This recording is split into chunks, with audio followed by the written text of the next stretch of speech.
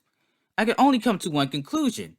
It's because she never brought her ass home to act like a good mother and wife. And it seemed like it was months at a time because Bagi was getting bigger and smarter while living in the home Yoko never cared to visit. If she did it more often, she would have realized what the pink cub was and had her taken away and destroyed. Bagi's life in the film was horrible to say the least. Image being experimented on before you was even born, and for reasons you had no say in, you were now considered a monster to be killed on sight. All the other animals that were once like you have all been terminated. You can't reach out to them, and every human minus the little boy that took care of you as a cub are too afraid of you. You have a human's intelligence and self-awareness, but nobody is trying to hear a single word you have to say. Yoko in particular was backwards as hell when it came to her. She was actively mocking the lion from behind a screen when she was glued to a table. You would have figured the cat used to beat her up and steal her lunch money. And while she was glued to that table, that's where Yoko pointed out that her human intelligence was slipping away. We don't know what she really could have done for Bagi if she got over herself sooner and lived longer. For all the crazy experiments she participated in, you would have thought a solution was possible,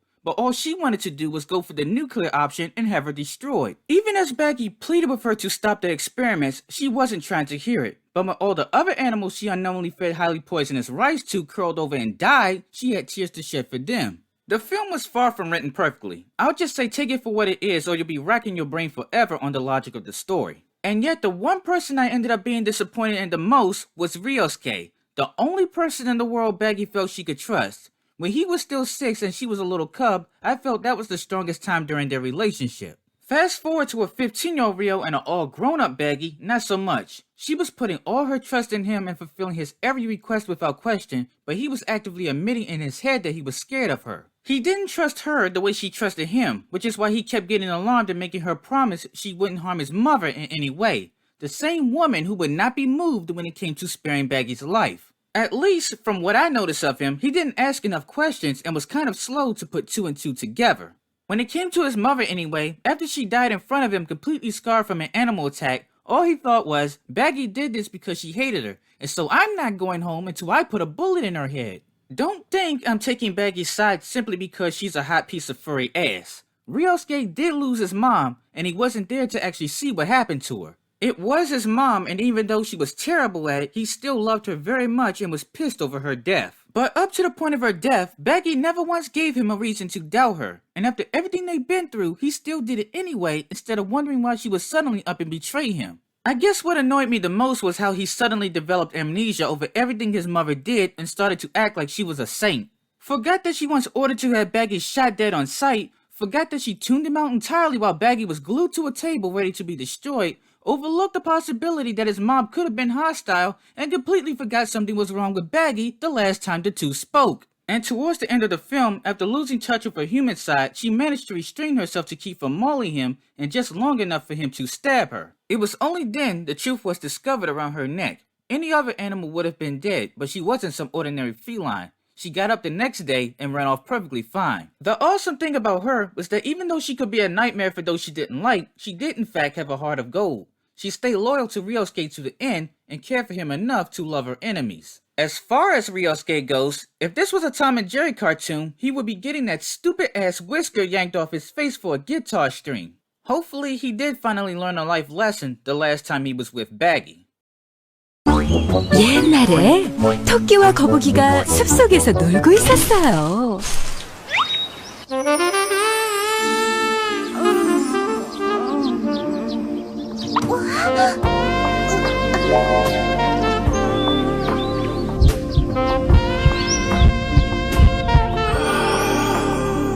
놀 만큼 놀았다. 이젠 뭐가. 회원 가입 없이도 혜택은 그대로. 모텔 가자, 뭐가.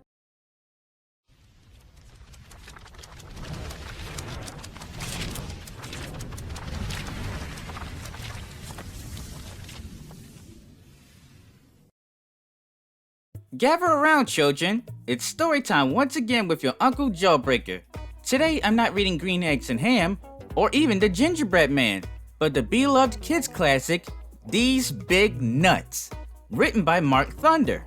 The focus of this furry girl profile today is about a squirrel girl named Sarah who just loves these big nuts, but she had to learn to play nicer with them. Well, I like nuts, and I'm sure you like nuts too. So let's read These Big Nuts. D was a squirrel who had big nuts. His nutsack was so big that it would drag on the ground everywhere he went. D had a friend named Sarah who loved nuts. Sarah would go around the town trying to put everyone's nuts in her mouth. Sarah loved how big these nuts were. His nuts were her favorite. They were the biggest nuts she had ever seen. She would play with his nuts all day, and sometimes even at night. Sometimes her mom would join. They would take turns holding these nuts at night. Sometimes Sarah would even try to put both of his nuts in her mouth at once. She would giggle, her face would turn red, and then his nuts would come flying out. One day, someone ran up on his nuts and started poking them. "Hey jerk, off my nuts," he said. Although Sarah loved these nuts, she would sometimes kick them. She once kicked him so hard, she busted a nut. He just wanted Sarah to play nice with his nuts. One day, when his nuts were feeling better, she took them to lunch, where she got peanut butter all over them. His nuts were so sticky. After that day, she knew she would need to play nice, because all good squirrels know how to play nice with big nuts. The end. Well kids, that's all the time I have for you today. If you like today's furry girl profile, please leave a like, comment, and subscribe for more content. My name is Jawbreaker, and I thank you for nutting with Playfur Cinema.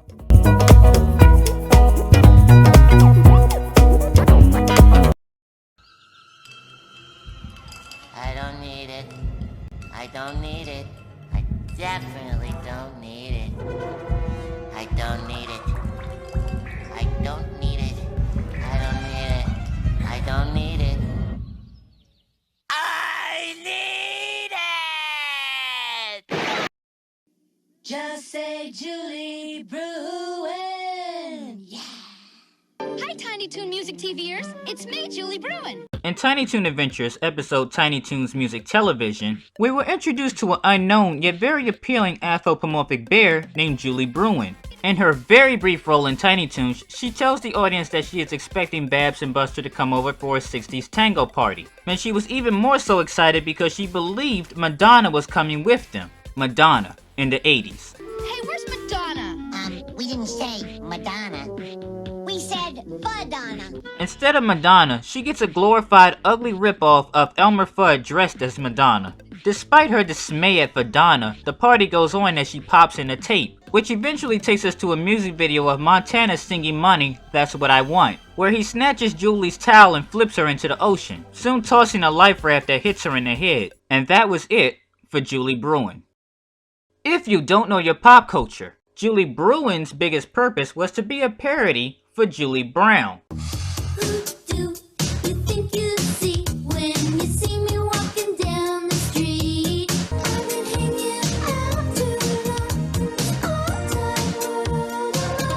Julie Brown is a multi-talented songwriter, singer, actress, and director. Not only was Julie Bruin a parody of Julie Brown, she was also voiced by her. The exact same Julie Brown who would later become the voice to Minerva Mink in Animaniacs. While performing largely as a musician in the 1980s, in 1989 she would be given a music video show on MTV she would become most recognized for, called Just Say Judy, a comedy show where she played a ditzy valley girl. If you were a fan of Julie Brown beforehand, the parody would have been easy to pick up. Besides the red hair, her valley girl speech, Madonna! Julie Brown's most recognizable style dress, And yes, even just like Brown, Bruin was able to get away with a lot of cleavage. That's it. I might need to go take a cold shower before I explode. This has been Furry Girl Profiles, Floral Rug, and Julie Bruin. If you liked today's video, please leave a like, comment, and subscribe for future videos. My name is Jawbreaker, and I thank you for watching Playfur Cinema.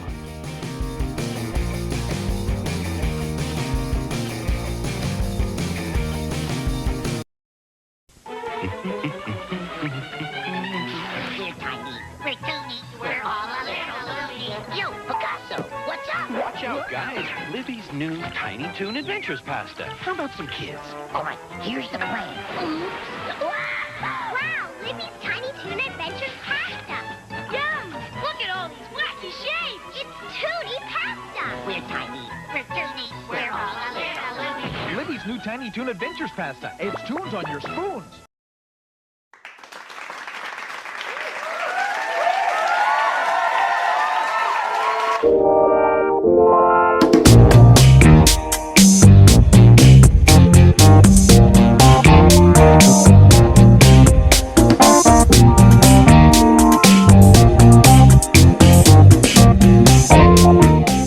Life down here's been hard for you. Life has made you strong. Today's Furry Girl Profile brings us to Disney's 1986 The Great Mouse Detective. The film itself is based on a series of children's books titled The Great Mouse Detective. The main hero of the story is named Basil, who shares the same name with his film counterpart. But that's just about where the similarities end, from the film's use of guns, excessive drinking, gambling, right up to images of murder. The Great Mouse Detective movie had completely moved away from its child-friendly roots, which paved the way for a minor character we now know today as Miss Kitty Mouse, or simply Kitty Mouse. She was voiced by Melissa Manchester. Midway into the film, Basil and Dawson's investigation lead them into a bar called the Rat Trap, where the restless customers were giving the performers a hard way to go. The only thing that was able to tame the savage beasts was a pretty white lady mouse. Sure, she looked innocent and timid, but there was definitely nothing innocent about Kitty Mouse. In fact, this character was a seasoned pro. Let me be good to you. After she had roped the men in the audience into her performance, it only took less than a minute before she started heating up the room. What she soon does next was definitely not rated G for gentle audiences. Hey fellas, I'll take all my blues. At the height of the performance, the entertainment had now become a strip show, as Kitty shook her tail out on stage with her twin sisters. Eventually, a drugged out of his mind Dawson found his way onto the stage. Unlike the rest of the thirsty men she repels, Kitty and her sisters liked him just enough to play along with him. When the performance was over, Kitty and her siblings had vanished from the stage just before a chaotic bar fight broke out. It was during the confusion Basil and Dawson also used the opportunity to sneak into a trap door. Thank you for tuning in to another episode of Furry Girl Profiles. If you liked today's video, please leave a like, comment, and subscribe for future videos. My name is Jawbreaker, and I thank you for watching Playfur Cinema.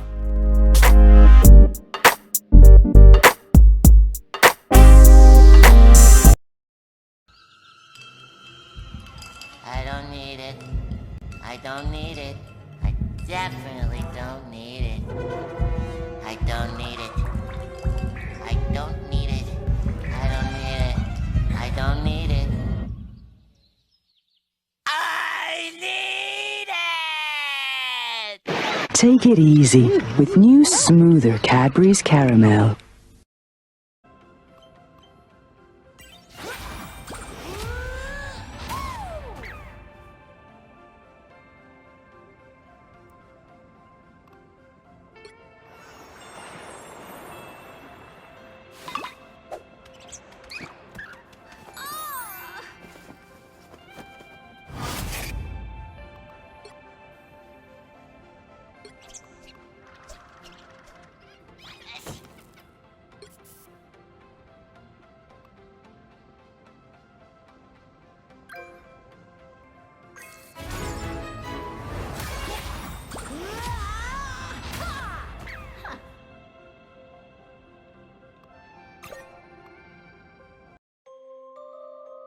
You're on your own this time, so choose wisely.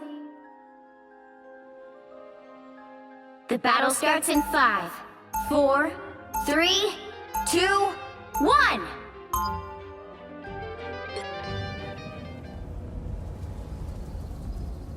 Well, so I have a genetic anomaly, but I'm not a mutant. And please don't ask me what the difference is, because I don't know. You've got one job. Take down as many enemies as you can. Friendly.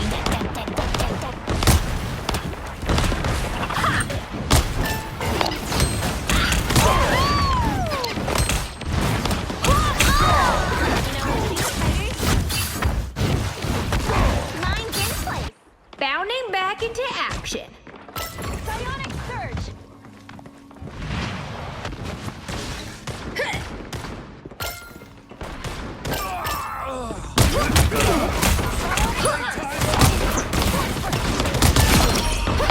I'm hulking out!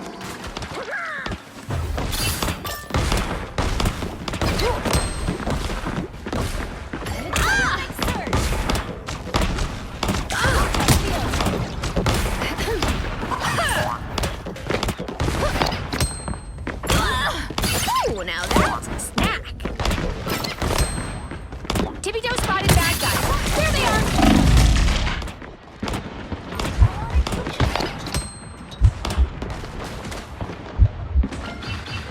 Ooh, I'm energized. I'm feeling good. It's spider time! Ew, spider robots.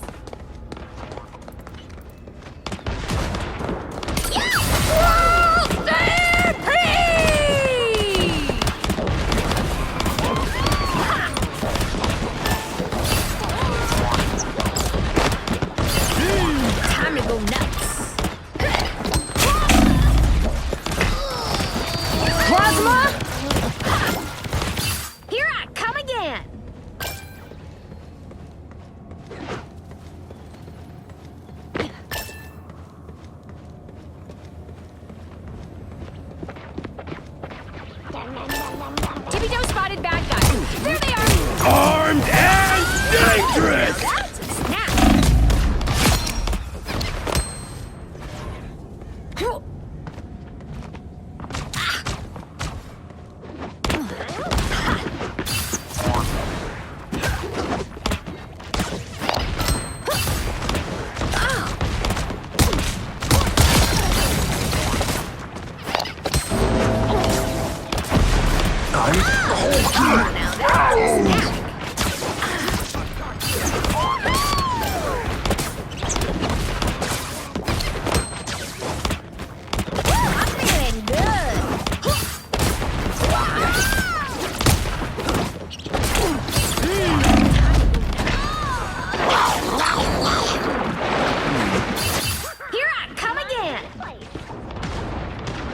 Watch your whiskers, Tippy Toe. There's a sniper. Tippy Toe spotted bad guys. There they are. Time for some fireworks.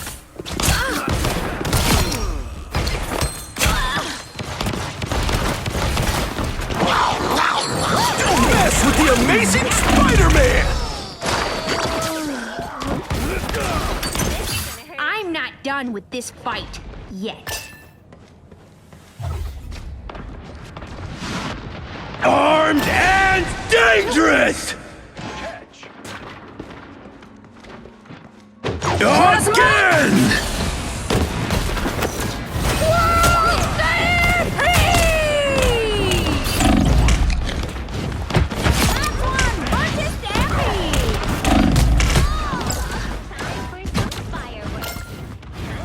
Bounding back into action.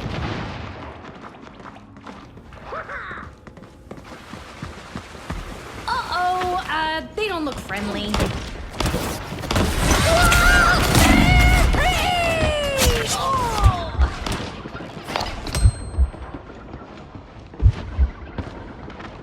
I'm feeling good.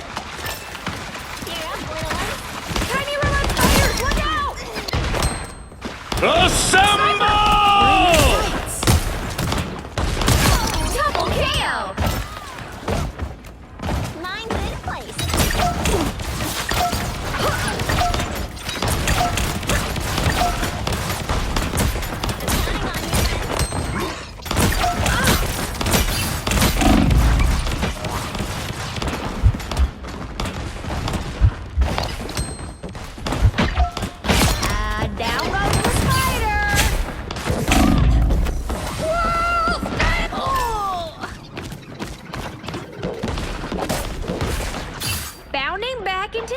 action.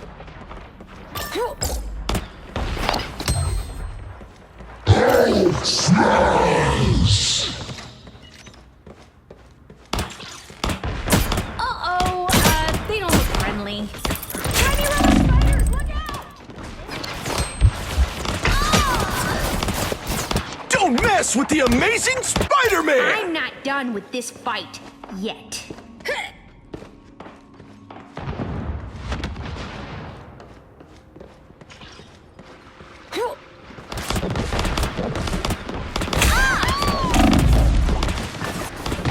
The other team needs to eliminate 5 more players. I'm energized. I'm feeling good. Armed and dangerous! The other team needs to eliminate 4 more players. Come again.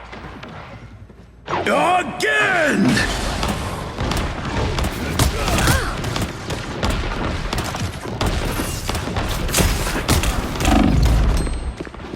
That's what you get. It's spider time! They don't look friendly.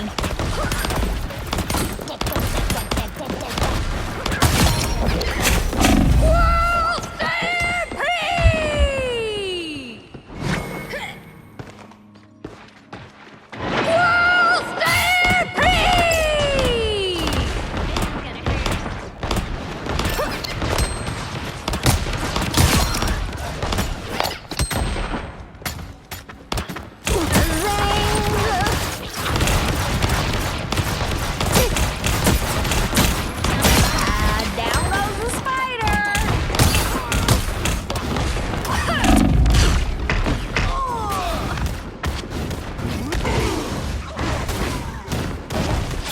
Here I come again. Mine's in place.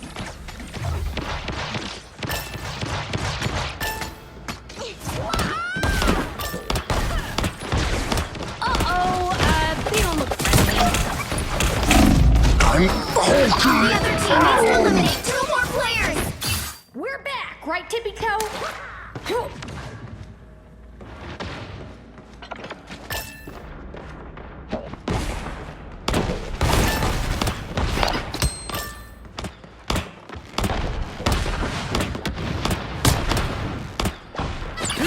Time to go nuts. The other team needs to eliminate 1 more player.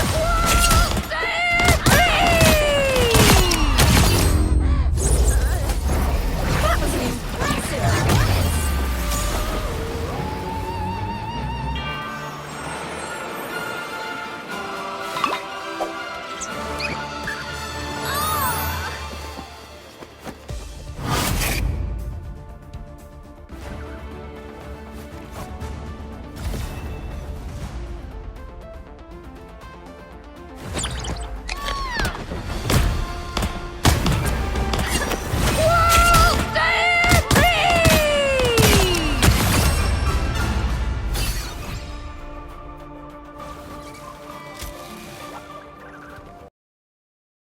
I got the beans. I got the ketchup. I got the buns. I don't even know if that's PG!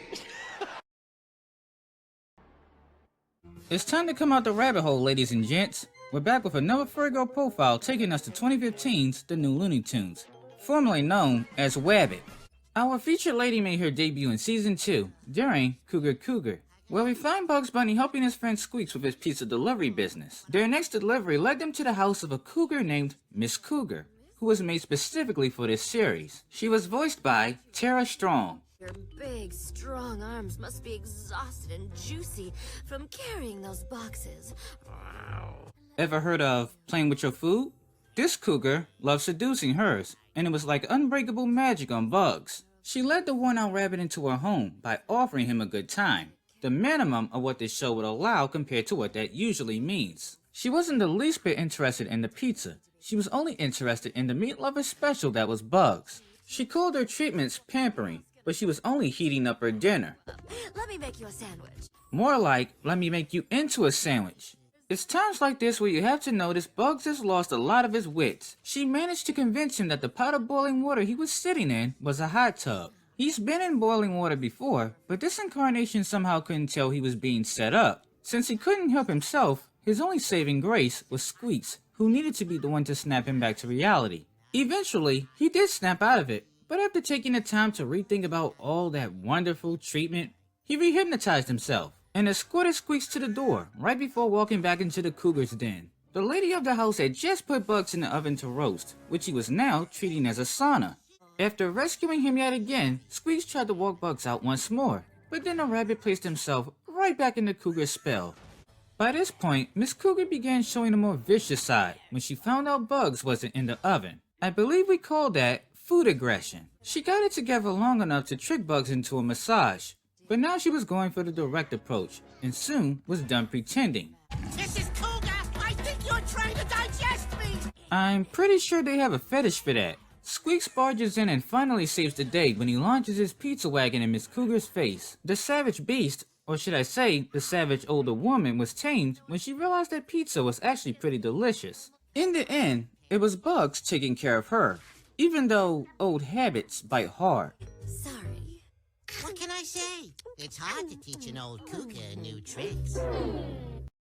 She later returns during Looning Luau, but this time the segment revolved around Daffy Duck. He was called to a tropical island inhabited by a tribe ruled by a lion named Fess, another new character made for the series. His high priestess was Miss Cougar, who took Daffy to the side and gave him a pampering much like Bugs. And finally, we're going to push you into the volcano. Getting eaten wasn't going to be the issue for Daffy.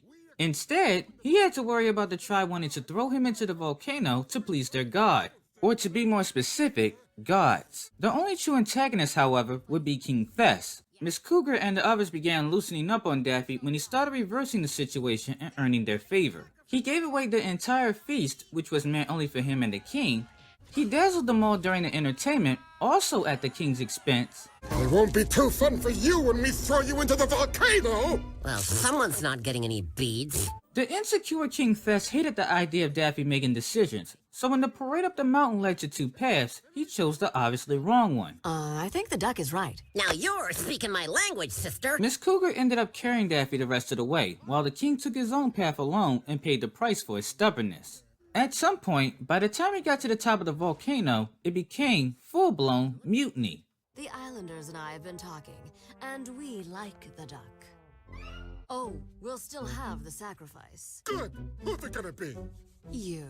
And that's exactly what they got when Daffy jacked his crown and led him into the volcano where he was blown off the island. Daffy was now king, but they likely wanted a second opinion on his corny jokes.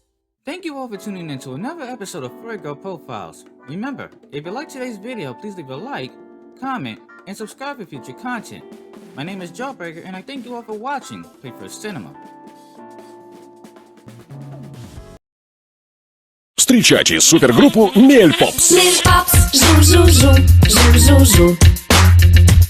Мельпопс, как вкусно, ням-ням-ням. Медовые шарики на завтрак. Мельпопс, мед, кап-кап-кап, кап-кап-кап. Хоп! Хоп! Мельпопс, хрум-хрум-хрум, хрум-хрум-хрум. Мельпопс, ням-ням-ням, ням-ням-ням. Мельпопс. Медовые шарики на завтрак.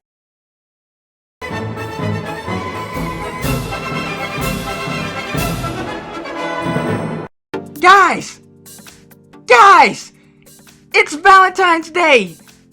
And what better place is there to be than for your lonely ass to be right here on Playfur Cinema? My name is Jawbreaker and welcome to Gone with the Fur Theater. So, in the past here on the channel, we have had a couple of hottest anthropomorphic girl elimination game videos.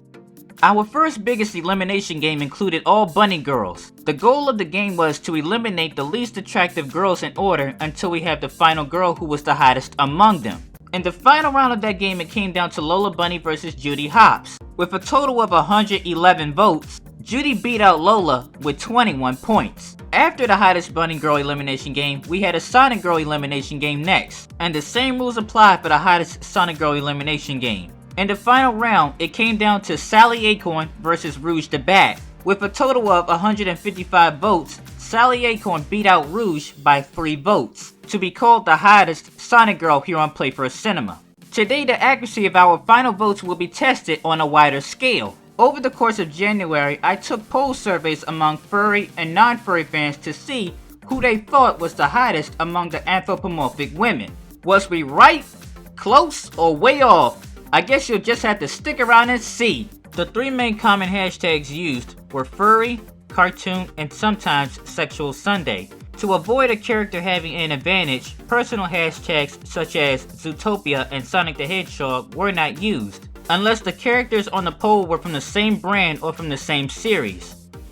Our first of 10 polls was a MILF-off featuring the mothers of Sonic the Hedgehog, Vanilla the Rabbit, Queen Annalena, Bernadette, and Alicia Acorn. This was the smallest poll with 177 votes. Of course, this one was completely one-sided with Vanilla the Rabbit having 75%. The second highest was Bernadette Hedgehog with a still extremely low 11%. When it comes to the mothers of Sonic the Hedgehog, it's generally always about Vanilla the Rabbit anyway.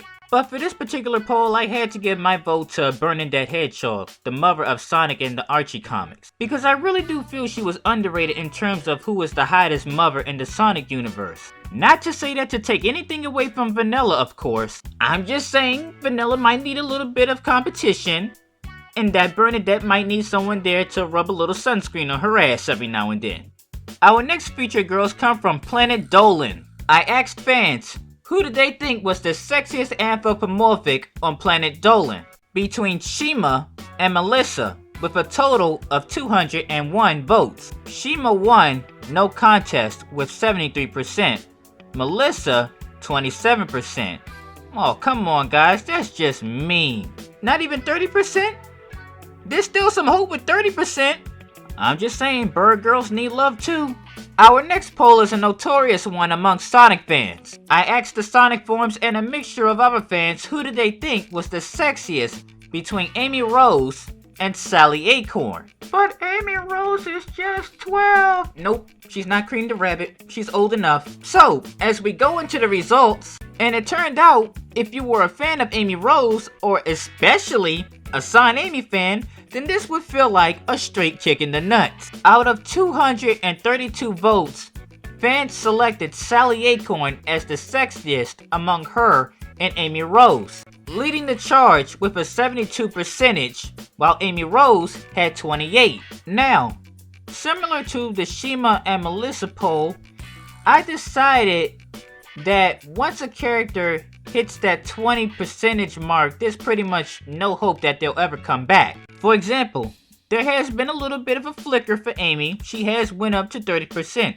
But then what happens is, as it goes on, she'll drop right back down again, which is why this wasn't worth pushing. So with that, the jailbait loses and we go on to our next poll.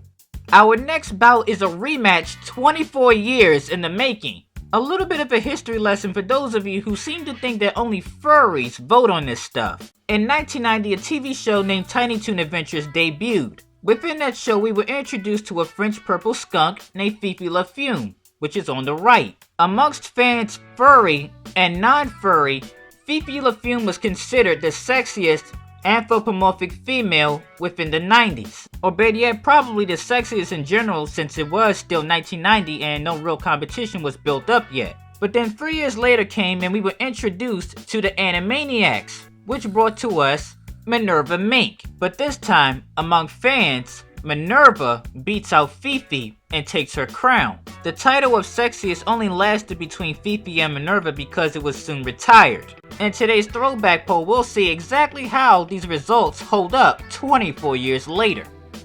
And as you can see, there will be no redemption for Fifi La Fume when it comes to Minerva Mink. With a total of 302 votes, Minerva completely bulldozes Fifi La Fume in the category of sexiest, with an 83% lead. Though if the title was never retired, it is possible that Minerva would have went up against her bitter rival in the boner creating department on the other side of the Warner Brothers watermark, Lola Bunny. However, just because they can't, doesn't mean we here at Playfur Cinema won't. In a slightly smaller poll than Fifi vs Minerva, with 279 votes, Minerva takes a beating from Lola worse than what she gave to Fifi. being completely dominated by Lola's 88%. Though I will say this poll isn't entirely fair. I say that because Space Jam Lola and Minerva Mink have a similar background, being remembered mainly for their sex appeal. And because of that, they have both earned a similar bad reputation. But the thing about this poll is, it reflects 20 years later and not what could have been 20 years back. Within 20 years, Lola has managed to stay relevant and redeem her character. Minerva, on the other hand, never got that fighting chance even before her show ended. But even still, I still didn't expect it to be this one-sided. This next poll is for those who love pussy. Cats. In this random mashup, I asked fans who did they think was sexiest between Kitty Catswell of Tough Puppy and Collie Briggs of SWAT Cats. This poll was voted on a total of 348 times. Aww, Collie only got 30%? But it's Collie Briggs. Just why? Kitty Catswell leads with 70%, Collie with 30%. And well, truth be told, it isn't that bad. I mean, she could have lost to someone so much more worse. There's nothing wrong with losing to Kitty, though we might fight about this still just a smidge. I feel that gap should be just a little bit more closer, not 30%. Our next biggest mashup features the Chipettes, Jeanette Miller, Brittany Miller, and Eleanor Miller. The 80s versions, of course. And I asked fans who did they think was the cutest among the three. And the survey says, with a total of 384 votes, Brittany Miller among fans is considered the cutest Chipette, though it is still a bit torn between her and Jeanette. If me personally had to choose, I would say Brittany would be the best Chipette, Jeanette the cutest Chipette, and Eleanor as the most adorable. And that's how I would prevent a civil war from breaking out, because actually I was going for Brittany. Sorry, Jeanette fans. I'm just gonna move on now. The following results, on the other hand, is not my fault because I voted for Crystal. In our biggest poll to first reach the 400 mark with 422 votes, Renamon beats Crystal with 53%. You know guys, this is like the equivalent of Nicole the Lynx beating Sally Acorn in a sexy contest. And I'm sorry, I just know this ain't nobody but you first. Ain't nobody but you vote for Renamon to win this. Renamon doesn't even really have a gender. Does she even have a pussy? You know what? And I move on now. It's time for our first of two main events where we revisit the hottest Sonic Girl elimination game. As I already stated earlier, here on Playfur Cinema, Sally Acorn beat out Rouge as the sexiest Sonic Girl with 3 points. However, when we take it to a wider scale, will Sally Acorn still be in the lead? And those results are... Now, I know some of you Sally Acorn fans are saying, "Ah," but truth be told, it's actually not as bad as it seems right here. Because this particular poll is unique, because Sally Acorn was actually winning among Sonic fans. Luckily, I've kept some older screenshots of the results. For a good while, Sally was actually maintaining a lead over Rouge. But because they were so close, I deemed it too early to call the results. So I allowed the votes to continue, which began slowly backfiring on Sally, until Sally started to lose her grip around the 500 mark. Unfortunately, Sally's numbers never went back up and I had to call the results. Rouge wins with 55%. Now it's time to play a game of Jawbreaker Told You So. Because if I remember correctly, I said in the hottest Sonic Girl elimination game that any other day, a beauty contest amongst Sonic Girls is usually something Rouge wins. And somebody said I had no respect for women because of this. You see, the thing is, it never bothered me that Sally beat Rouge. I love it when Sally wins. I love defending her. If anybody could beat Rouge at a beauty contest, it is Sally Acorn. but you have to know her victory is not really set in stone. See, whether some folks like to listen to this portion or not, the hottest Sonic Girl and the hottest Bunny Girl elimination games were physical beauty contests. And for those who like to use personality as an excuse to vote for their favorite anyway, don't count Rouge's personality when it benefits her character. Because truth be told, Rouge has a combination of best body and best seductive attitude. So if we really wanted to include personality, Sally Acorn does have a good body on her, but Sally doesn't have the best fitting personality to beat Rouge overall. That's just me. It might sound like nonsense, but Rouge still won by 10%. Not to mention Rouge has tits. Tits automatically win. Anyway, it's time to move on to the final poll. Oh, not again! So, in our final poll, it is Judy Hopps versus Lola Bunny. So, we had our hottest Bunny Girl elimination game before the hottest Sonic Girl elimination game. And if you watch that video, you'll realize that Lola Bunny was pretty much curb stomping everybody week after week. But then when we got to Judy versus Lola, well, I guess since Zootopia was such a damn good movie that we forgot that this was a beauty contest and we let Thumper beat Jessica Rabbit. And I'm getting ready to relive this mess again. So, without further ado, Judy Hopps wins by, and you know what, I'll actually give her a drum roll this time.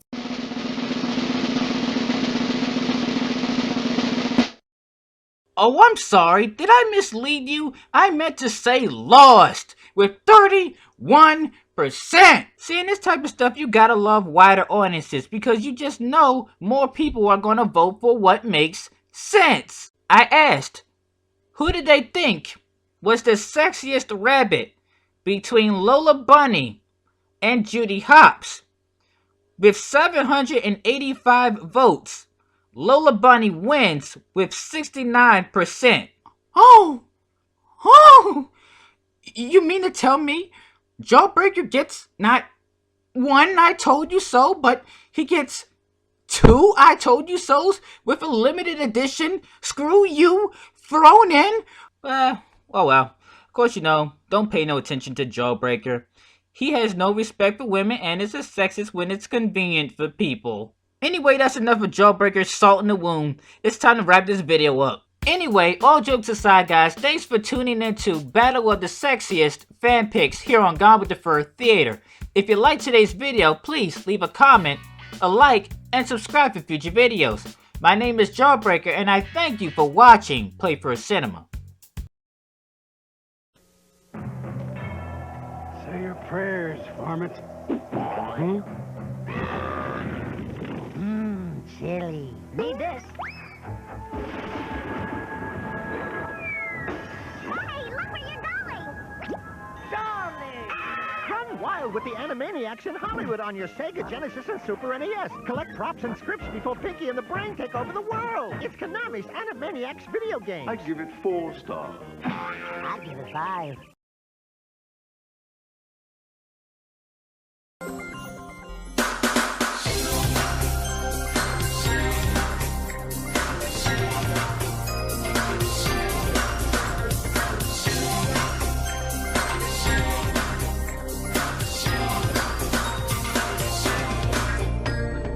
She was the smoking hot girlfriend who loved the smack-talking, alcoholic, penny-pinching midget squirrel to the bitter end. She is Berri. Berri was a chipmunk who made her debut in Conker's Pocket Tales. While trying to throw a birthday party for Conker, she was kidnapped by Evil Acorn and needed to be saved.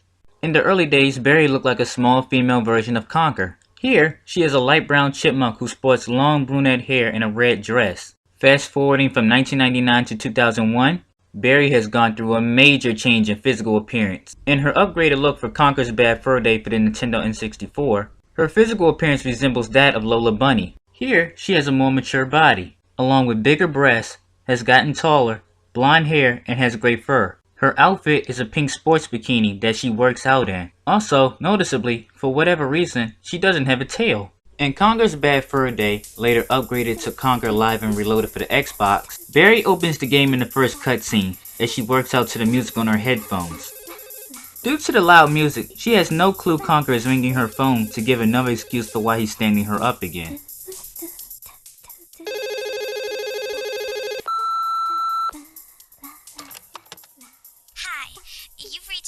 Berri's place. I'm not available to answer the phone, obviously. However, if you leave your name and number and they sound cute, I may ring you back. Ciao. Hi, Berri. Hello? Berri, if you dare pick up. Hello? Oh, anyway, look. I'm gonna be a bit late. Well, met up with a couple of the guys and they're off tomorrow to some, I don't know, fight some war somewhere. Anyway, I'll see ya. Love you. I think she bought it. Conker, put the phone down. Oh, right. Whose round is it? Yours. What, again? War, huh? More like fighting the war on being sober. At least when it comes to Conker anyway. We see Berri again later on in the game after Mighty Pooh is defeated. He'd better have a good excuse this time. That is the last time he stands me up. Conker, I've had it just about up to... Who are you? She also has a pretty nice back door. Look, whatever it is you're selling, I'm just not interested. Well? We're selling black eyes, and the first one's free. After being knocked unconscious, Berri is then kidnapped and taken to a strip club called Rock Solid. You later find Berri dancing in the club as a stripper and have to free her from her cage. And yes, she is dancing her ass off, isn't she?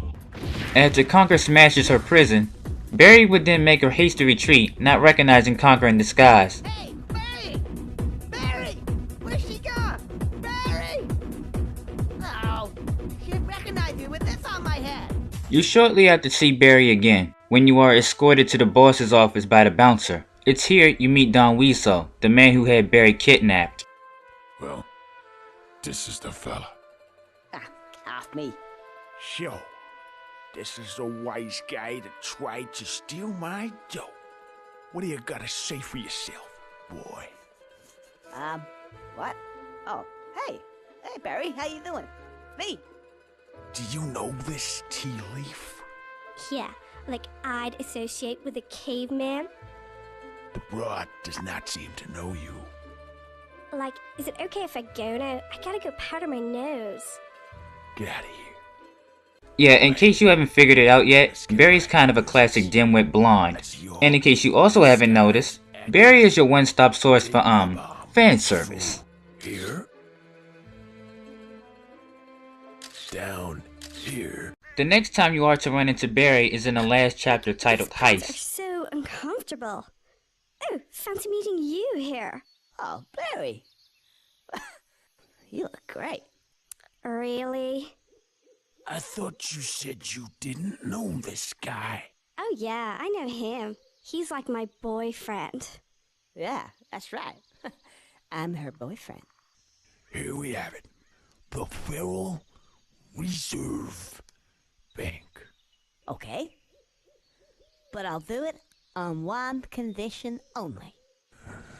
That I get an outfit that's as cool as hers. Deal. In a theme taken straight out of The Matrix, which is one of the many parodies in this game, Don Weasel has called upon Conker to do yet another job, only this time Berri follows behind him.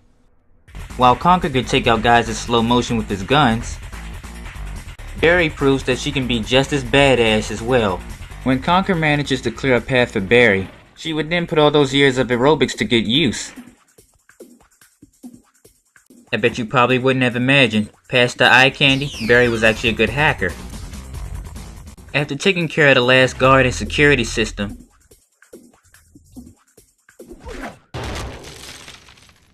Berri and Conker at last finally make their way upstairs to the vault. Only to be stopped by more security systems. Give me a break. Don't worry. It's in hand, okay? Yeah, like, don't worry. It's in hands, okay? Berri goes and disables the security system again, this time without the resistance of the guards. They would now gain full access to the vault and complete Don Weasel's task. Well, there you go, materialist. Well, you can talk. Anyway, where do I start? Sometime later, after Conker finishes collecting the money in the vault, Conker finally collects enough money to become a millionaire. Oh, cool. Millionaire. However, the celebration wouldn't last very long. Hey, Berri, what are you looking at? Conker, honey. Berri and Conker had unknowingly walked into a trap set by Don Weasel. Weasel had been working with the Panther King, who wanted to use a red squirrel, which is Conker, as a leg stand so his milk wouldn't spill. Who's this guy? Berri, do you know who he is? You got me. Weasel. Right here, boss. Your bounty. Thank you very much. What are we gonna do with it? Help? Step aside, Conker. I know how to deal with men like this. Berri throws herself in front of Conker in order to protect him. Misplaced. Get rid of her. But with no other use for Berri, Panther King orders Don on the spot to eliminate her. Business is business. He then proceeds to take out a Tommy gun and begin shooting her. And again.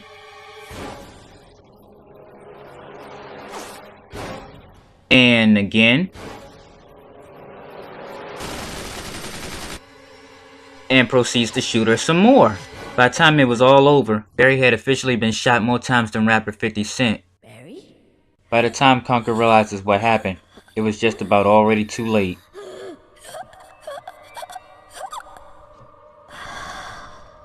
Hey, Berri. Oh no.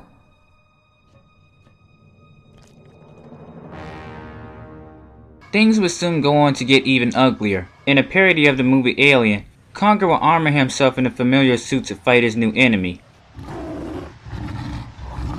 Get away from her, you bitch. With the airlock open, Berri's body would be sucked out into the coldness of space. Conker would defeat Henrich with the help of a glitch in the system and assistance from the programmer. The problem still is, he missed his window of opportunity to bring Berri back. Oh no, I forgot that. I should have brought Berri back to life. Oh no. If the Panther King dead, Conker would be elected to take his place. Conker could be seen back at the bar in a depressed mood after the ending credits, attempting to drink his problems away, even though they won't just go away. At the start of the game, all Conker ever really wanted was money and fame. Now the game's over and he has everything he ever wanted, but he now realizes it means nothing without his Queen Berri by his side. You see, Conker loved Berri, he just didn't realize how much he loved Berri until it was too late. He's now wishing he could take back all those times he stood her up, and would gladly give up everything to have her back. And Berri's a chipmunk, so she just can't come back to life like a cat or a squirrel. So, until Conker gets a sequel, Berri remains a deceased character. Poor Conker definitely learned the hard way